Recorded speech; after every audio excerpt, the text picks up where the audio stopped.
Mariah threatens to kill Ian after Billy asks Phyllis about Sharon. Billy notices Phyllis smiling and sitting motionless at society. He asks what's going on because this makes him anxious. He doesn't believe her when she says, "Nothing." For the first time in a long time, Phyllis informs him that she is doing well. She clarifies that she is letting go of everything related to Sharon. "I have no control over it." I agree with Billy that she can't. As Phyllis restates that she has no control over Nick, Michael, or Sharon, he is impressed. Billy believes she's trying to convince herself, but he understands righteous wrath.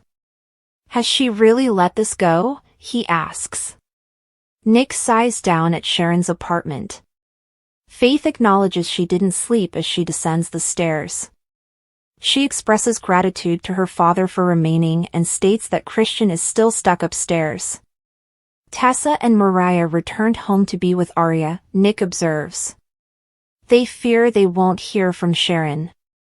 Nick claims that the police have started a search and that she has not been admitted to a hospital. He promises that they will locate her mother. Faith is aware that Nick is also concerned, despite his efforts to soothe her.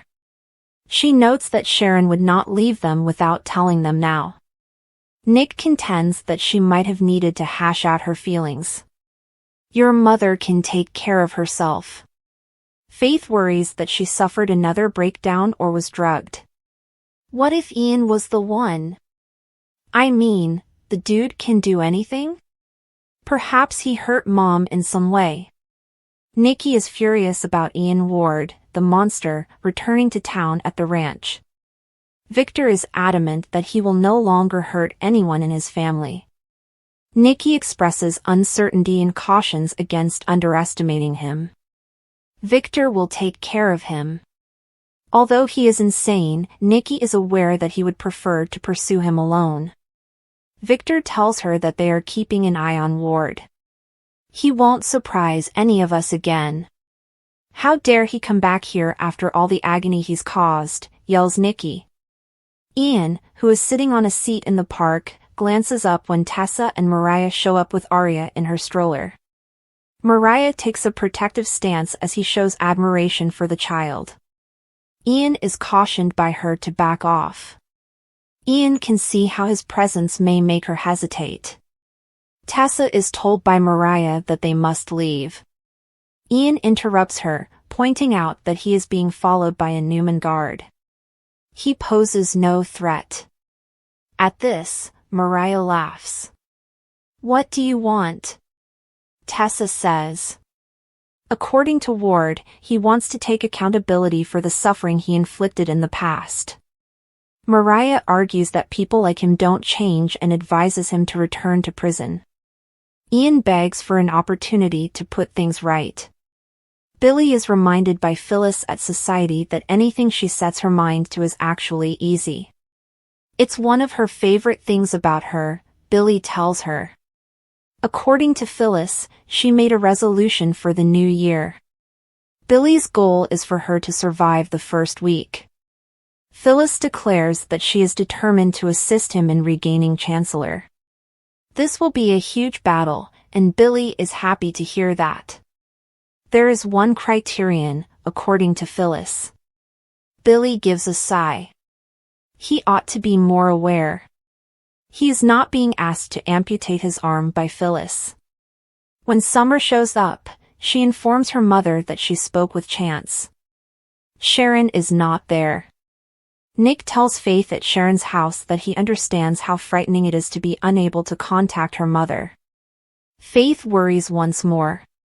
Although Nick admits that Ian is a malevolent son of a bitch, he doesn't think he could have tampered with Sharon's medication once more. Faith is not persuaded. He has a purpose for being here. What if Mom is the cause? Nick keeps telling Faith that Victor is preventing Ian from seeing the family. Ian couldn't have gotten to her mother's medications. Although he can appreciate her tendency to overanalyze situations, Sharon has recently been reliable. Then where is she? Faith asks. She didn't come home or meet them last night. Where might Mom be? Mariah yells at Ian in the park about why he should be let to rot in a cage. Ian claims that harboring hatred damages one's soul. Mariah claims that while he lacks a soul, hers is great. Ward claims that everything was his fault, yet trauma can leave a young person confused and lead them to feel that they are to blame for their own suffering. Mariah refuses to spend any more time with him, asking whether he is crazy. Ian inquires about Tessa's health following her asthma attack. Tessa acknowledges that she owes him gratitude. Ian continues talking about being there for her when she needed him. Mariah cautions him against portraying himself as the hero. According to Ian, God has a plan, and they appear to be connected all the way through. Mariah warns him that no higher power is directing him and that he is bad. When Ian speaks to Tessa, Mariah becomes so enraged that she feels like throwing up. So just stop it already, she says, warning that he will not be able to deceive Tessa. Ian expresses regret and hopes she will be forgiven eventually. Victor assures Nikki that she and the rest of the family are secure at the property. Nikki despises Ian and finds it incomprehensible that he got released. Victor tells her that he is a persistent manipulator. She is afraid of that. He was the reason Victor was shot. Victor assures their family that he will no longer be an issue. Phyllis asks Summer what Chance said at society. Summer claims she hasn't returned home since missing the New Year's meal. She's done this before, Phyllis laughs. She will remain silent until everyone is alarmed, at which point she will reappear. After everything that has transpired, Summer doubts that she would have taken a vacation without notifying anyone. Phyllis is confident she will arrive. Summer and Billy both agree that the timing is strange. Do you know what happened to Sharon? He asks Phyllis. Nick arrives at the ranch and informs his parents that Sharon has not gotten back to them. All of this is illogical. Victor will work with law enforcement. According to him, his men have not yet discovered anything. Nick tells Victor that he won't be able to keep up at Newman and asks Nikki to set up a playdate for Christian. Nick tells Nikki that he won't be able to rest, despite her wishes. As the conversation shifts to Ian, Victor explains that the timing has almost made him believe he was involved in Sharon's disappearance. Ian tells Mariah in the park that he admires her. Given the type of life they have created for themselves, it cannot be simple. She refers to him as pure filth. He feels that there are several kinds of love, even though some people in his situation might criticize the nature of their relationship. Tessa is instructed by Mariah to take Arya to see the skaters. When she's finished with Ian, she'll be there. Phyllis asks Billy at society if he really believes she did something to Sharon. Billy reminds her that she stated she wanted personal vengeance while she was sitting there. According to Phyllis, she stated that she didn't want Sharon to avoid accepting accountability. Billy's apology is what she wants. My bad, Billy says. Billy goes to join Sally after she enters and gestures to him. Sally saved him, Billy tells her. He can make it up to her, Sally offers, by traveling to Paris with her for work. I only want you to join me in Paris. Let's go, Billy says. After accusing Summer of being a criminal, Phyllis encourages her to look at Billy holding hands with his girlfriend across the room. Why do people still think I'm the worst? Summer glances at the table below. Summer, Phyllis exclaims, oh my God. Not you as well?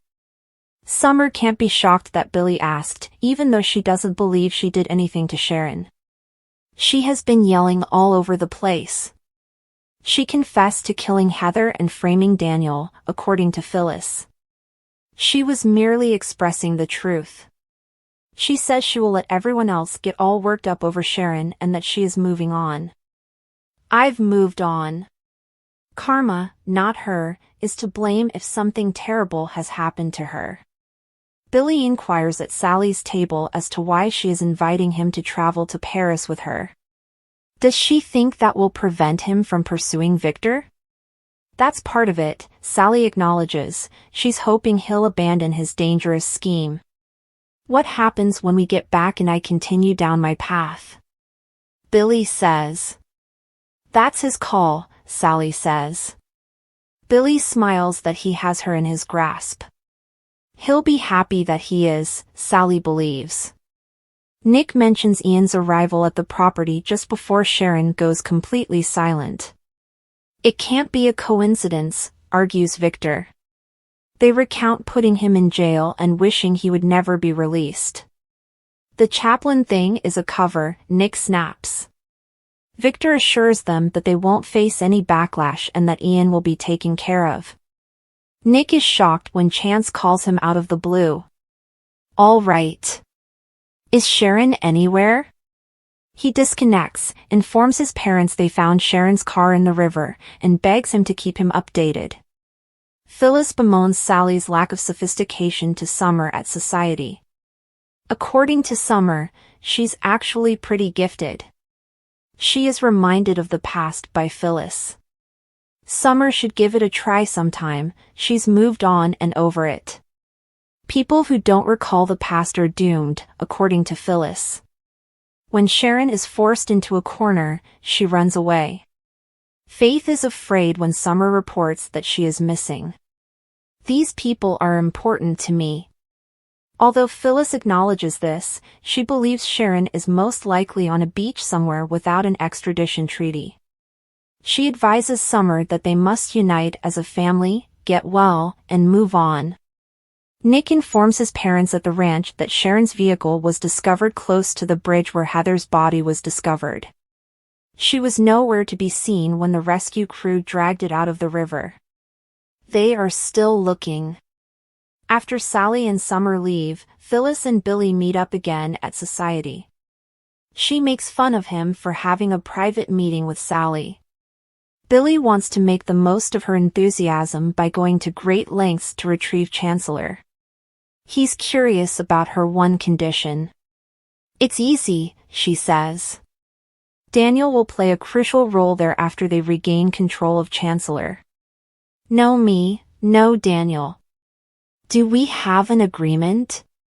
Mariah insists on sending Tessa away despite her resistance at the park. She loves you very much, Ian thinks. Mariah cautions him about speaking to her wife or even glancing at her daughter. You have my undying forgiveness. The long-running soap opera The Young and the Restless has captivated audiences for decades with its intricate storylines, dynamic characters, and unexpected twists. Among its most compelling arcs are those where the boundaries of trust, loyalty, and morality are pushed to their limits. Two particularly intriguing storylines involve Billy Abbott questioning Phyllis Summers about Sharon Newman and Mariah Copeland's shocking threat to Ian Ward. These moments not only highlight the complexity of the characters but also underscore the high-stakes drama that defines the series. Billy questions Phyllis about Sharon. Billy Abbott and Phyllis Summers have always had a complicated relationship.